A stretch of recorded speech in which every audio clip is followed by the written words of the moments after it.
Hi, this is a clip Sunday night. Things are deteriorating around the country. May 31. I'll just play this clip about what happened.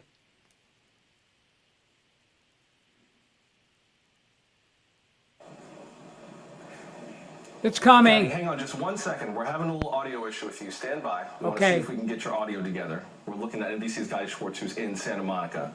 We're going to come back to you in just a minute, Gotti. We're going to get the audio together. Here We'll it try to comes. come back to you in just a Stand second. by. Let's speak to another lawmaker now about how we move forward with this. Joining us now is Lee Carter, a Virginia House delegate who was tear-gassed and flashbanged during Saturday's protests in Manassas, Virginia. So what exactly happened last night? Yeah, so last night I got reports from some of my constituents of police violence at a protest up on the other side of town. So I went out there. I was in contact with local authorities. I was in contact with the Prince William County Police, asking them to radio ahead that I would be coming and asking for answers for what happened.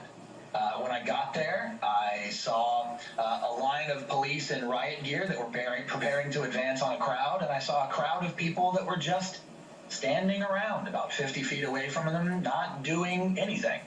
So, I went up to the line. I said, I'm a member of the General Assembly. I heard reports of tear gas and rubber bullets, and I want to know what's happening. I want to speak to who's in charge. And they pointed rifles at me. They threw a flashbang grenade at my feet.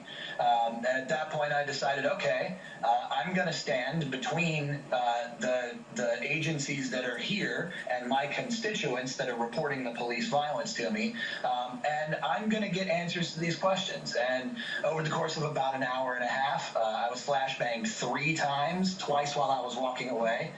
Here's one of the grenades. I was I'm sorry, charged sir. with Delia, shields hold that up twice. one more time. Can we And would you hold that up one more time? I've never seen one of those in the clear. Hold that up again. All right, got it. Now, see, the fact that you went to go, the flashbang grenade. the fact that you went to go talk to law enforcement and say, "I'm going to get answers," I can hear in the back of my head people that I know saying, "That was your first mistake." It's thinking that they were just going to slow down for you when they were trying to deal with crowd dispersal. I think that on one hand, good for you for trying to get answers. On the other hand, what does that tell you about the nature of policing? Were they just on autopilot? Did they just not care? Did they make a legitimate mistake? What do you make of that? No, they definitely did not make a mistake, especially not with the second and third flashbang grenades. They knew who I was, and this was the state police that brought the flashbang grenades. So this is an agency that I directly regulate in my role in the General Assembly. So they were familiar with me. This is just a case of, police in this country rejecting any attempt at accountability from any source. This is the empirical data has shown that the overwhelming majority of protests that turn violent, the first act of violence is initiated by the police.